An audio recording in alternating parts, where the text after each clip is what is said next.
a vu un petit peu qu'est-ce qui s'est passé dans 2 Samuel chapitre 2 il y a 2 semaines. Et cette guerre a duré environ 2 ans et demi, et on voit aujourd'hui qu'est-ce qui va se passer pour que David puisse ultimement devenir roi, comme Dieu lui avait annoncé, roi sur les 12 tribus d'Israël, sur tout le royaume d'Israël. Prions avant d'ouvrir la parole de Dieu. Seigneur notre Dieu, merci parce que ta parole ne change pas. Merci parce que par elle, tu, oui, nous racontes l'histoire avec une interprétation théologique, avec tes lunettes. Merci parce qu'on te voit à l'œuvre, on voit comment tu agis, on voit ta personne. Seigneur, on se reconnaît nous aussi. Merci parce que ta parole nous montre qui nous sommes dans notre péché, dans notre besoin. Et on prie ce matin, alors qu'on regarde ces 2 chapitres de 2 Samuel, que tu nous aides à pas seulement faire une étude biblique ou historique, mais Seigneur, qu'on voit, qu'on se reconnaisse et que tu nous interpelles chacun d'entre nous, comment tu nous appelles à te suivre, à ta manière, selon tes voies. Oui, parle-nous ce matin dans le nom de ton Fils Jésus, nous te prions. Amen. On va voir 5 personnages et comment ils ont cherché à bâtir le royaume de Dieu, ou est-ce peut-être leur royaume personnel à leur façon. On va regarder tout d'abord une petite section dans 2 Samuel chapitre 3, les 5 premiers versets. Donc aujourd'hui, on va couvrir les chapitres 3 et 4. On a quand même beaucoup de textes à lire, mais on va lire d'abord comment David lui-même, et le texte ne donne pas d'interprétation, à savoir si David fait bien, si David fait mal, mais on va lire en ce moment les 5 premiers versets. Voici la parole de Dieu. La guerre dura longtemps entre la famille de Saül et celle de David. David devenait de plus en plus fort, tandis que la famille de Saül s'affaiblissait de plus en plus. David eut des fils à Hébron. Son aîné fut Amnon, qu'il eut d'Akinoam de Jizréel. Le deuxième fut Kiléab d'Abigaël de Carmel, la femme de Nabal. Le troisième, Absalom, fils de Maaka, elle-même fille de Talmaï, roi de Géshur. Le quatrième, Adonijah, fils de Haggith. Le cinquième, Shephatia, fils d'Abital. Le sixième, Jitréam, de sa femme Égla. Tels sont les fils que David eut à Hébron.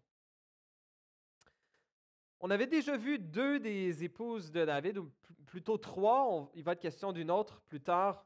On avait vu Akinoam de Jizréel et Abigaël de Carmel. Mais on voit dans la liste de ces 6 fils que David a, ces 6 fils viennent de 6 femmes différentes. Donc David ne s'est pas contenté des 2 femmes qu'on avait vues, il est rendu à plus, là, il est rendu à 6 femmes.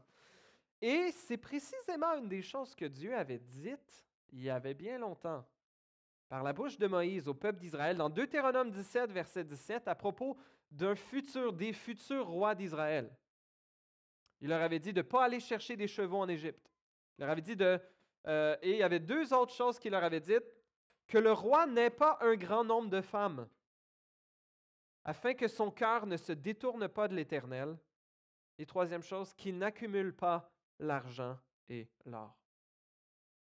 On voit que David ici, malgré que avoir des fils, souvent c'est perçu comme une bénédiction de l'Éternel dans l'Ancien Testament, c'est mentionné que chacun de ces 6 fils-là vient de 6 femmes différentes, et même certaines d'entre elles, la fille de Talmaï, roi de Géshur, qui n'étaient pas des Juifs, qui étaient des gens qui adhéraient des faux dieux. Alors David s'est pris des femmes d'autres convictions religieuses que et Dieu avait dit spécifiquement au peuple d'Israël, c'était très clair quand ils étaient rentrés dans le peuple de Canaan, vous n'aurez pas de mariage mixte avec les peuples du pays, non pas parce qu'ils sont d'une autre ethnie, mais parce qu'ils sont d'une autre foi, parce qu'ils n'adorent pas l'Éternel. Et ils égareraient votre cœur. Et on ne voit pas nécessairement David, lui, son cœur avoir été égaré, mais son fils, lui, a suivi le modèle de son père, d'avoir multiplié les femmes, et lui, c'est l'effet que ça va avoir sur son cœur. Et les fils qui sont nommés ici, ça va pas être ils ne vont pas être une bénédiction pour David. Amnon, son aîné, au chapitre 13, il va violer sa demi-sœur. Son deuxième fils, on ne le revoit plus après. Il est probablement décédé avant de devenir adulte. Donc le troisième, Absalom, lui, va assassiner son frère qui avait violé sa demi-sœur.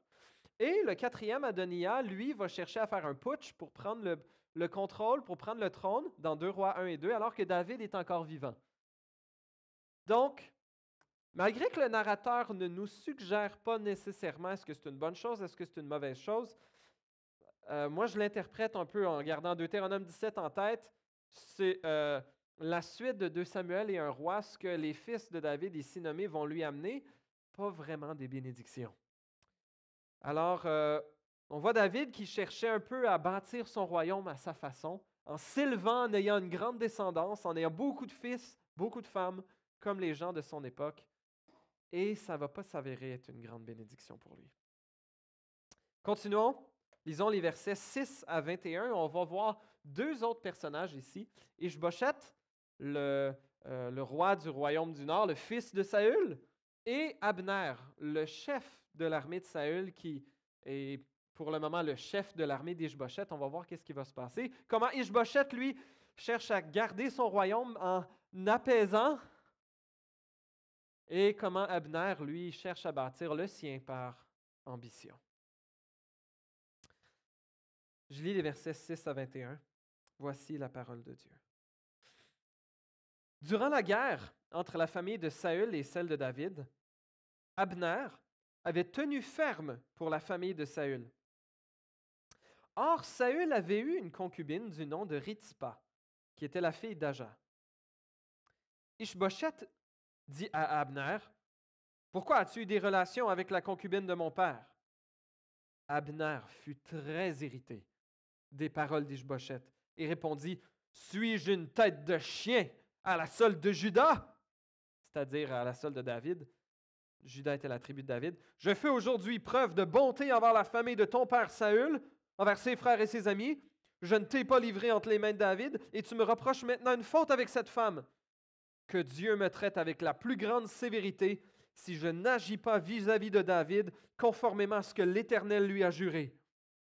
Il a promis de transférer la royauté de la famille de Saül à la sienne et d'établir le trône de David sur Israël et sur Juda depuis Dan jusqu'à Beer-Sheba. » Peut-être petite leçon de géographie.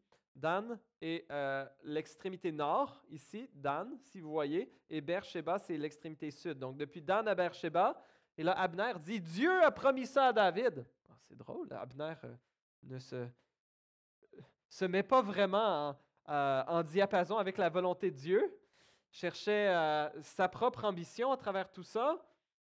Et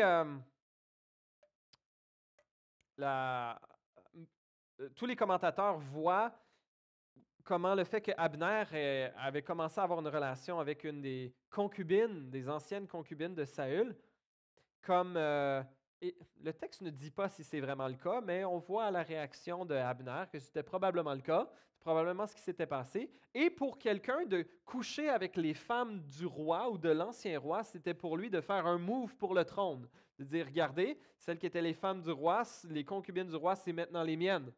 Et on voit à quelques reprises, on va voir Absalom, le fils de David, qui va faire la même chose, qui va faire mettre sous les conseils d'Achitophel, va faire mettre une tente sur le dessus du palais pour que tout Israël voit que Absalom couche avec les concubines de son père, s'affermit comme roi.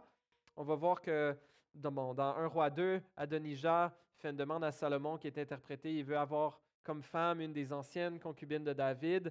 Et Salomon va lui dire, « Ah ouais, c'est ça, ben, tu veux le trône tant qu'à y être. » Puis Salomon voit ça comme une tentative de révolte, de trahison, et fait tuer Adonijah pour cette demande-là. Fait que Abner, qui est allé chercher la concubine de Saül pour en faire sa compagne ou sa partenaire sexuelle, c'était probablement pas juste romantique. Il y avait probablement une ambition politique derrière. Et Ishbosheth, euh, euh, sans que son royaume lui file entre les doigts, cherche à reprendre Abner.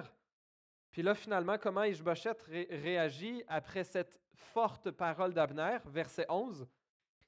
Ishbosheth n'osa pas répliquer un seul mot à Abner parce qu'il avait peur de lui. On voit c'est qui est vraiment en contrôle ici. Pas mal plus Abner qui est puissant que Ishbosheth. On continue. Abner envoya des messagers à David pour lui dire de sa part, « À qui appartient le pays?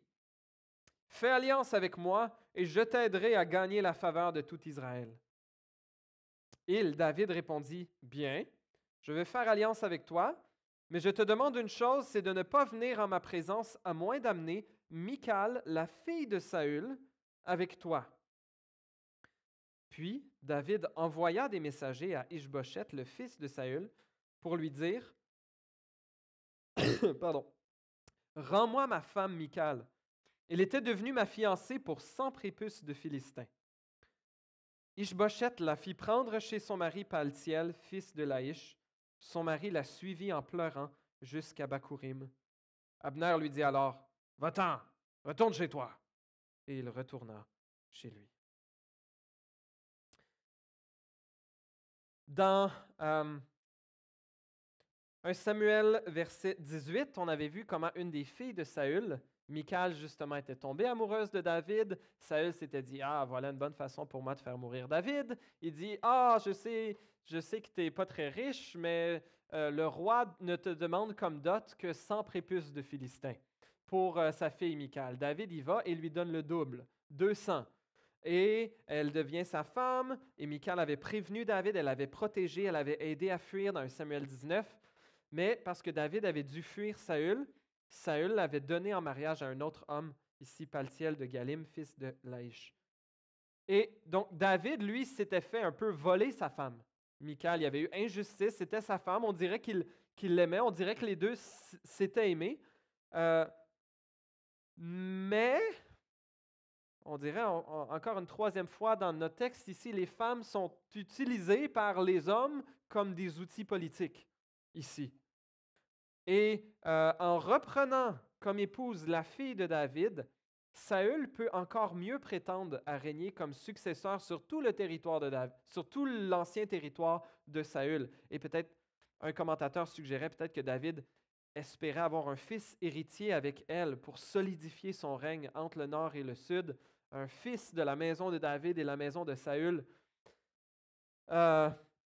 Toujours est-il que David donc envoie des messagers à Ishbosheth et surprenamment, Ishbosheth obtempère. Ishbosheth il dit un peu oui à tout le monde en essayant d'apaiser. Il n'a pas l'air d'un homme qui est particulièrement courageux. Cherche à garder son royaume en essayant d'apaiser tout le monde autour de lui. Parfois, n'est-ce pas notre réaction? Nous aussi.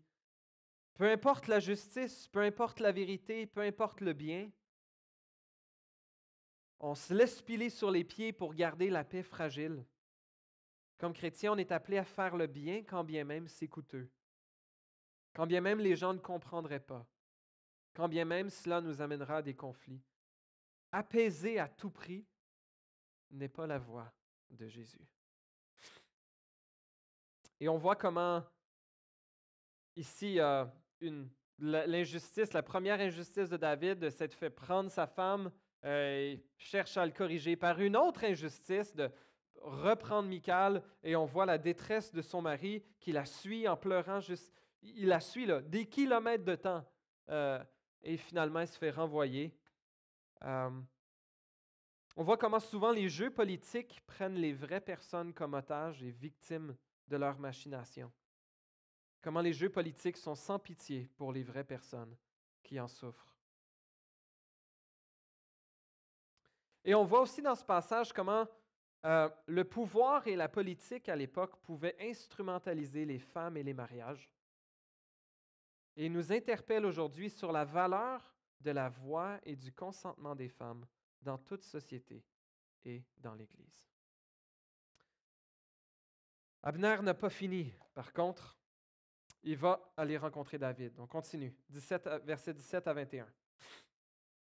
Abner eut un entretien avec les anciens d'Israël. Il leur dit, « Auparavant, vous désiriez avoir David pour roi. Agissez maintenant. En effet, l'Éternel a dit de lui, de David, « C'est par David, mon serviteur, que je délivrerai mon peuple Israël de l'oppression des Philistins et de tous ses ennemis. » Abner parla aussi à la tribu de Benjamin, c'était sa tribu, la tribu de Saül, celle qui aurait été la plus fidèle aux descendants de Saül. Et il alla rapporter à David, à Hébron, ce qu'avait décidé Israël et toute la communauté de Benjamin. Abner arriva vers David à Hébron, accompagné de 20 hommes, et David fit un festin en son honneur et en l'honneur de ses compagnons. Abner dit à David, « Je me lèverai et je partirai pour rassembler tout Israël vers mon Seigneur le roi. Ils feront alliance avec toi et tu régneras partout où tu le désires. » David laissa partir Abner, qui s'en alla en paix. Est-ce qu'Abner est un homme qui semble vraiment avoir le royaume de Dieu à cœur? Pas particulièrement. Abner sent qu'il voulait faire ce qu'il voulait avec Ish-Bosheth. Il se fait reprendre. OK. Et probablement qu'il sentait le vent tourner vers David. Il dit, bon, d'accord, si je peux pas faire mon move pour le trône d'Ish-Bosheth, je ne serai peut-être pas roi, mais je vais essayer de m'arranger pour avoir la plus haute position que je suis capable d'avoir dans le royaume. Il dit, en tant que chef de l'armée de Saül et de son fils, maintenant, 6 mois, je concocte une alliance avec David. Et on ne sait pas exactement qu'est-ce que David lui avait promis. Certainement l'immunité, mais probablement aussi une place de choix dans son armée. Abner, qui était le chef de l'armée de Saül, peut-être qu'il allait s'était fait promettre de devenir le chef de l'armée de David. Oh, numéro 2 en dessous du roi, c'est peut-être pas si pire. Et qui sait, bon, on ne sait pas si Abner aurait peut-être pu se dire, oh, si jamais David il meurt dans des circonstances bizarres, peut-être que je pourrais prendre le trône. Mais en tout cas, je ne pense pas qu'Abner nécessairement voulait le trône, mais voulait se placer le mieux possible. Et quel homme spirituel, ce Abner! Il cite les promesses de Dieu à propos de David, qui, on dirait, était devenu bien connu, comment Dieu avait promis à David de le faire roi, lui. Lorsque le prophète Samuel était allé oindre David comme roi dans 1 Samuel 16, Dieu avait dit à Samuel, « Verse de l'huile sur lui, sur David, c'est lui. » Et il a été consacré par onction au milieu de ses frères. Même Saül savait que David devait être roi dans 1 Samuel 24, 21. Saül dit à David, après que David l'a épargné, « Maintenant je sais que tu régneras et que le royaume d'Israël tiendra solidement entre tes mains. » Donc on dirait que les gens le savaient, même Abigail, la deuxième femme de David, mentionnée ici, qui était la femme de Nabal dans 1 Samuel 25, 30, dit à David, « Lorsque l'Éternel aura fait à mon Seigneur tout le bien qu'il t'a annoncé et qu'il t'aura établi chef sur Israël, etc. » Donc, les gens avaient l'air de savoir que c'était David qui devait devenir roi ou que c'était l'intention de l'Éternel. Et ici, Abner en profite pour citer la Bible. Ah oui, je cite la Bible, je cite la volonté de Dieu. Mais ce n'est pas très difficile à discerner qu'Abner il cite la Bible parce que ça fait son affaire. Il cite les Écritures parce que ça fait son affaire, mais il l'ignore précisément quand elle s'adresse à lui-même. On peut citer tous les passages bibliques qu'on veut et être plus concerné par notre ambition personnelle que par le royaume de Dieu. Vouloir un poste de pouvoir, d'influence, de contrôle dans le royaume de Dieu, comme enseignant, comme des positions dans l'Église. Abner, essentiellement, voulait utiliser le royaume de Dieu pour son royaume personnel. Que Dieu nous garde. Que Dieu nous garde de proclamer son nom sur nos lèvres alors que nous cherchons notre propre gloire.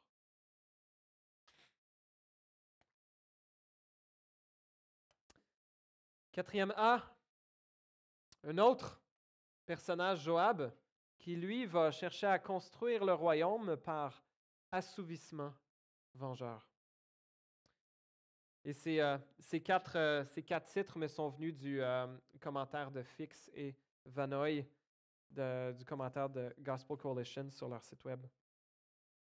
Voyons comment Joab, lui, s'y prend pour construire le royaume de Dieu. On va lire les versets 21 à 39. 22. Qui est Joab?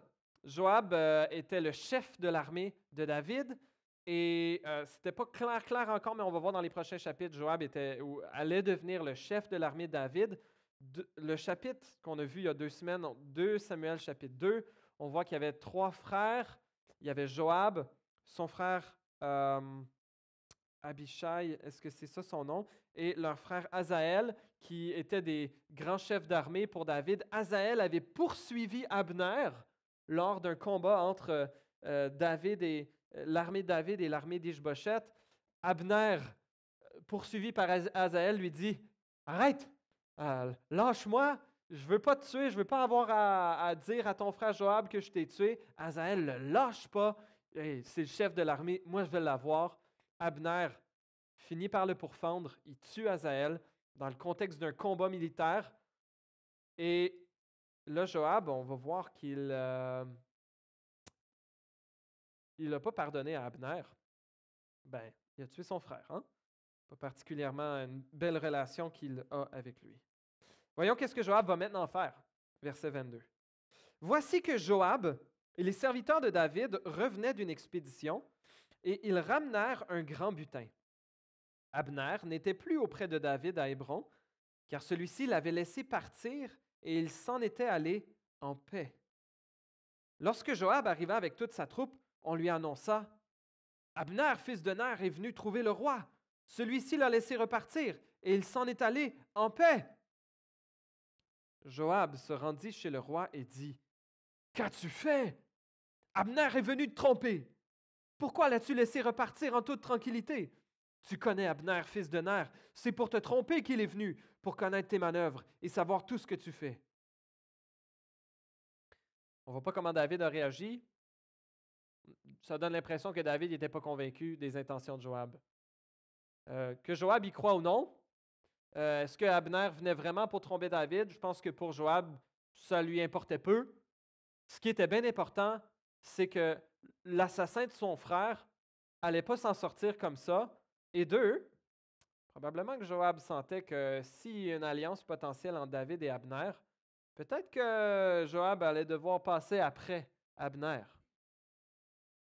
Un autre, je pense, qui agit par ambition. Verset 26. Après avoir quitté David, Joab envoya des messagers sur les traces d'Abner et ils le ramenèrent de la citerne de Sira, qui était quelques kilomètres au nord de Hébron. David n'en savait rien. Lorsque Abner fut de retour à Hébron, Joab le tira à l'écart, à l'intérieur de la porte de la ville, comme pour lui parler en secret. Là, il le frappa au ventre et le tua pour venger la mort de son frère Azaël. David l'apprit par la suite et il dit alors, « Je suis pour toujours innocent devant l'Éternel du sang d'Abner, fils de Ner, et mon royaume l'est aussi. Que ce sang retombe sur Joab et sur toute sa famille, qu'il y ait toujours chez lui quelqu'un qui soit atteint de blénorragie ou de la lèpre, qui s'appuie sur un bâton, qui meurt par l'épée ou qui manque de nourriture. » Ainsi Joab et son frère Abishai tuèrent Abner parce qu'il avait donné la mort à leur frère Azaël à Gabaon dans la bataille. Le texte nous parle de cette soif de venger. Et à l'époque, on avait même un certain devoir de venger quelqu'un de notre famille lorsqu'il avait été tué par meurtre ou lorsqu'il avait été tué de façon accidentelle. Et bon, il y avait des villes de refuge.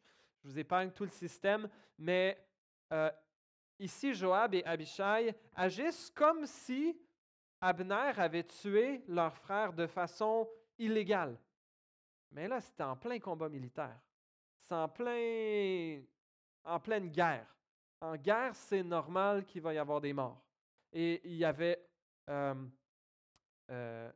pas aucune justification pour ce que Joab a fait, sinon son propre désir de se venger lui-même.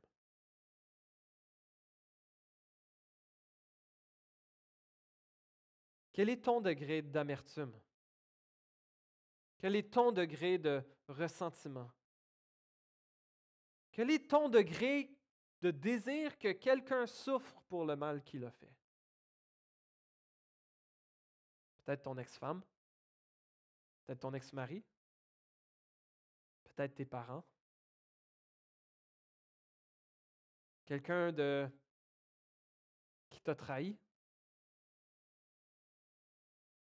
Le royaume de Dieu ne se bâtit pas sur la vengeance, chers amis. Il ne se bâtit pas sur l'amertume. Et David, ici, va faire de son mieux pour essayer de prouver qu'il n'était pas derrière cet assassinat. Et David va faire probablement attristé réellement de la mort d'Abner, mais aussi va faire de son mieux pour essayer de montrer à tout le monde, c'est pas moi qui a fait ça, c'est Joab qui a agi tout seul. Et il le maudit au nom de Dieu pour ce qu'il a fait. Lisons la réaction de David, les versets 31 à 39. David dit à Joab et à tout le peuple qui était avec lui, « Déchirez vos habits, couvrez-vous de sacs et pleurez en marchant devant Abner. » Quant au roi David, il marcha derrière le cercueil. On enterra Abner à Hébron. Le roi se mit à pleurer tout haut sur le tombeau d'Abner, et tout le peuple pleura. Le roi composa une complainte sur Abner. Il dit, « Abner devait-il mourir comme un criminel? Tu n'avais ni les mains attachées, ni les pieds emprisonnés. Tu es tombé comme on tombe devant des méchants. » Et tout le peuple se remit à pleurer sur Abner. Tout le peuple s'approcha de David pour lui faire prendre la nourriture pendant qu'il faisait encore jour. Mais David fit le serment suivant, « Que Dieu me traite avec la plus grande sévérité si je goûte du pain ou quoi que ce soit avant le coucher du soleil. » Tout le peuple prit connaissance de cette attitude et l'approuva. Ils approuvèrent tout ce qu'avait fait le roi. Tout le peuple et tout Israël comprirent ce jour-là que ce n'était pas sur un ordre du roi qu'Abner, fils de Ner, avait été tué. Le roi dit à ses serviteurs, « Ne savez-vous pas qu'un chef, un grand homme est tombé aujourd'hui en Israël? Je suis encore faible, même si j'ai été consacré roi par onction, et ces hommes, les fils de Tsérouïa, parlant de Joab et son frère, sont trop puissants pour moi. Que l'Éternel traite conformément à sa méchanceté celui qui fait le mal. » Donc David fait tous ses efforts pour démontrer publiquement qu'il n'est pas responsable de cet assassinat et on voit que le peuple le reconnaît. Le sang coule et le sang n'a pas fini de couler. Lisons maintenant le chapitre 4. On va voir d'autres personnes qui vont maintenant agir par avidité. Lorsque le fils de Saül, c'est-à-dire Ishbosheth, apprit qu'Abner était mort à Hébron, ses mains restèrent sans force et tout Israël fut épouvanté. Le fils de Saül avait 2 chefs de bande, l'un s'appelait Baana et l'autre Récab. Ils étaient les fils de Rimon de Béhéroth, membres de la tribu de Benjamin. Béhéroth était en effet considéré comme faisant partie de Benjamin. Et les Béhérothiens s'étaient réfugiés à Gitaïm, où ils ont habité jusqu'à aujourd'hui. Jonathan, le fils de Saül, avait un fils handicapé aux 2 jambes. Il était âgé de 5 ans lorsqu'arriva de Jizréel la nouvelle de la mort de Saül et de Jonathan. Sa nourrice le prit et s'enfuit, et comme elle se dépêchait de fuir, il tomba et resta estropié. Son nom était Méphibosheth. Petite parenthèse, on va revoir ce jeune homme, Méphibosheth, au chapitre 9.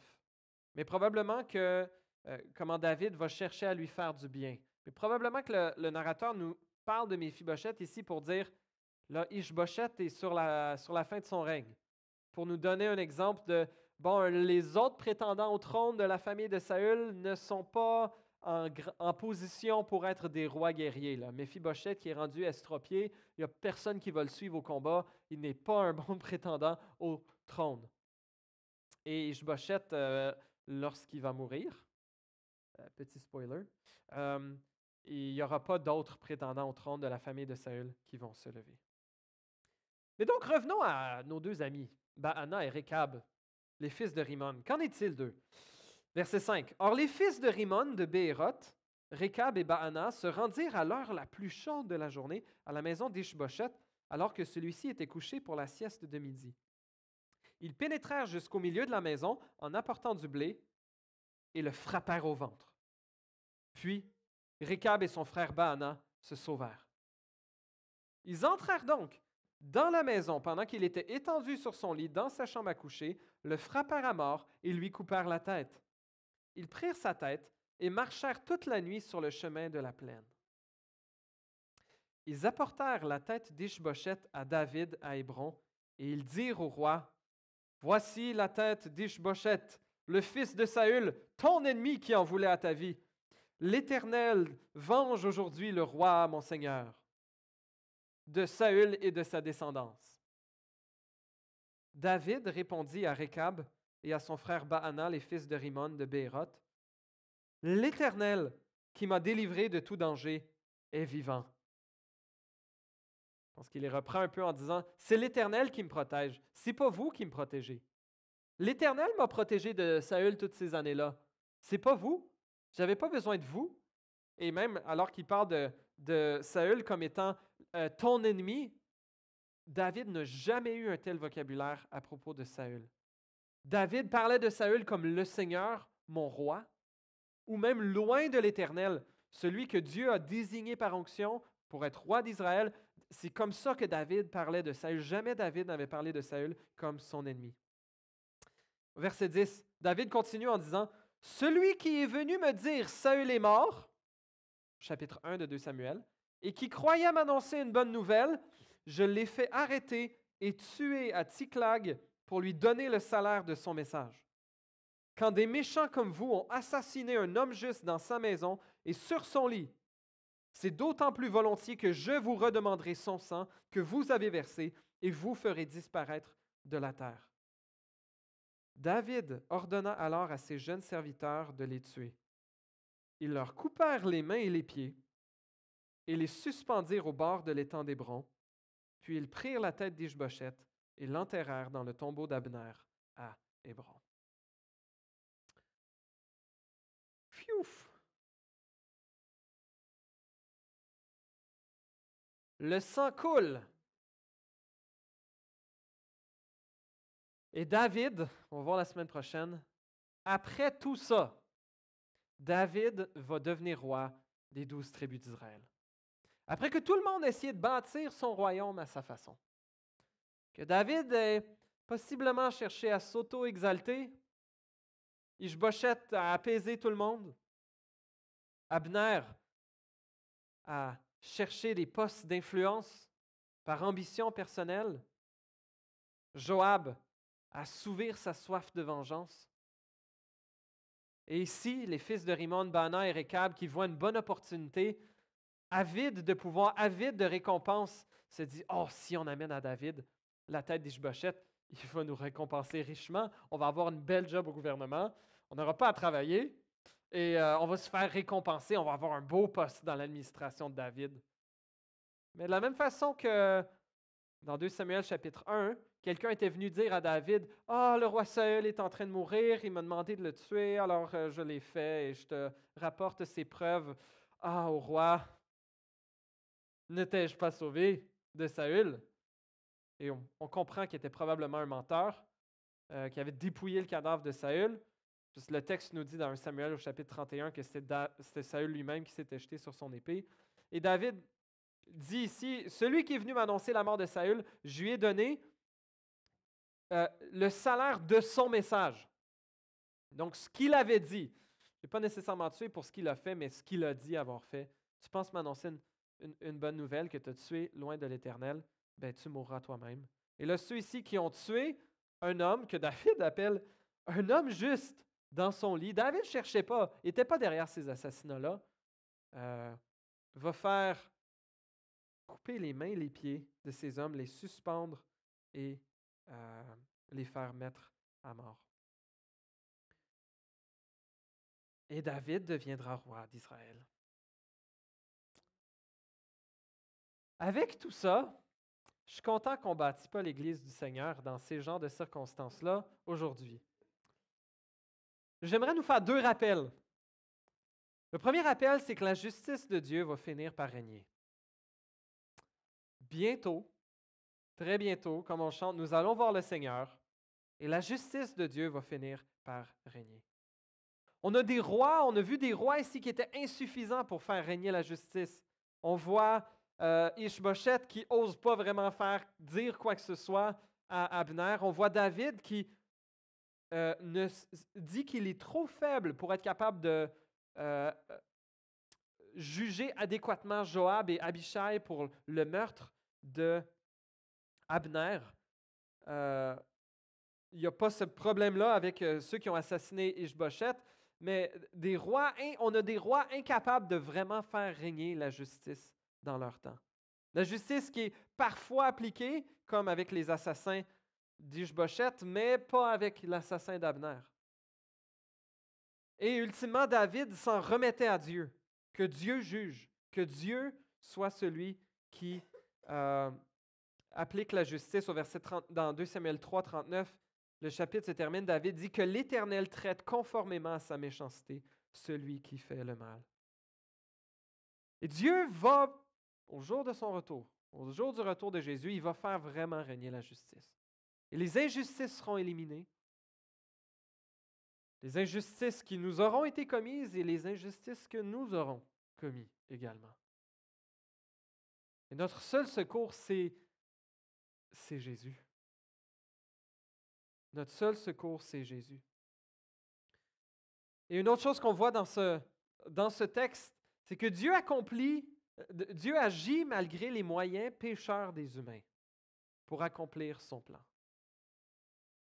divin. On pourrait penser, et certains pensent, s'il y a de l'injustice, c'est parce que Dieu n'est pas capable d'agir. Non seulement Dieu est capable d'agir, mais en plus, Dieu est capable d'agir malgré l'injustice. Et Dieu même se sert d'injustice d'une façon souveraine, de façon qu'on ne comprend pas toujours, pour mettre en action et accomplir son plan divin. Le meilleur exemple de ça, c'est la plus grande injustice de l'histoire. Lorsque le seul homme vraiment innocent a été faussement condamné à mort. Lorsque Judas a trahi son maître, lorsque Pilate a été lâche, lorsque des soldats romains ont cloué un homme innocent sur une croix il y a bientôt 2000 ans, et qu'il est mort volontairement, subissant l'injustice pour racheter tous ceux qui espéraient en lui. Et oui, cet homme, le Fils de Dieu, Dieu dans la chair, Jésus, le Christ, est venu lui-même absorber l'injustice en sa personne pour nous garantir que bientôt, la justice viendrait régner sur terre lorsqu'il reviendra pour régner. Tout chrétien est tenté par l'une de ces fausses façons de construire notre royaume. Vouloir briller, éviter les conflits ou plaire à tout prix, par l'apaisement, courir après le pouvoir ou l'influence dans notre ambition, chercher à satisfaire des ressentiments ou notre amertume, ou agir par intérêt personnel.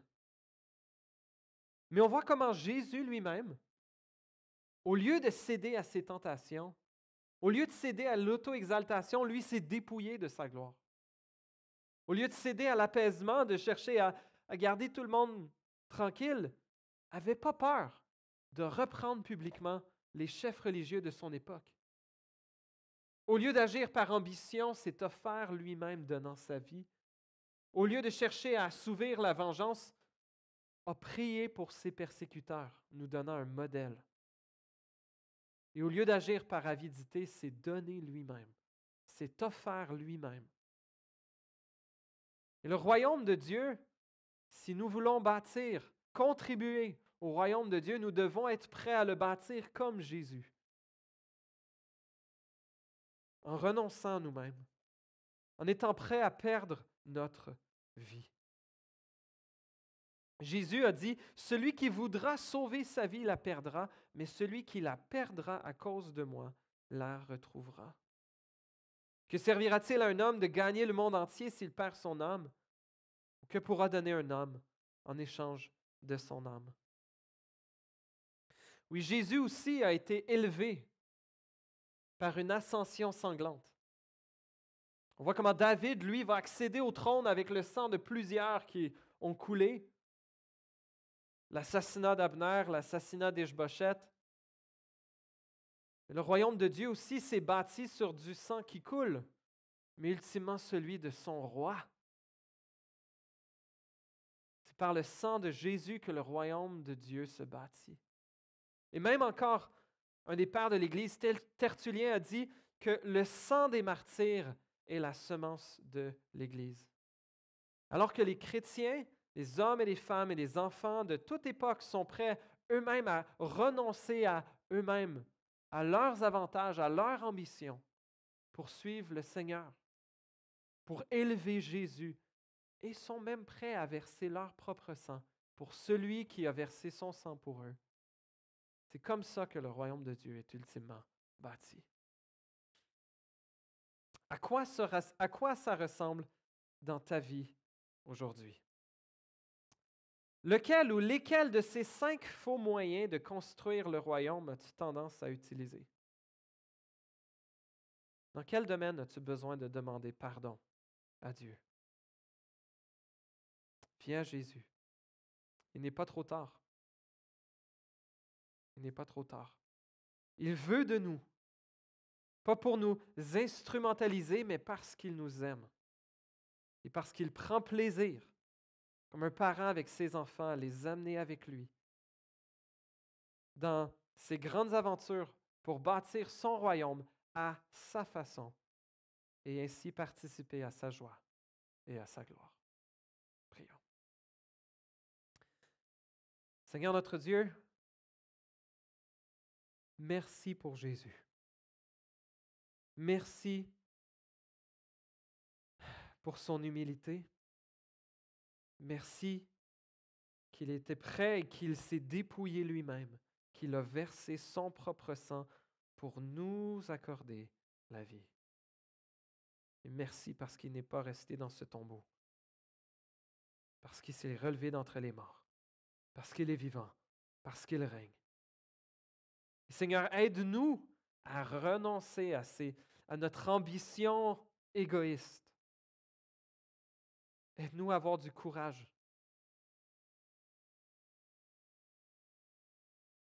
Aide-nous à avoir de l'humilité.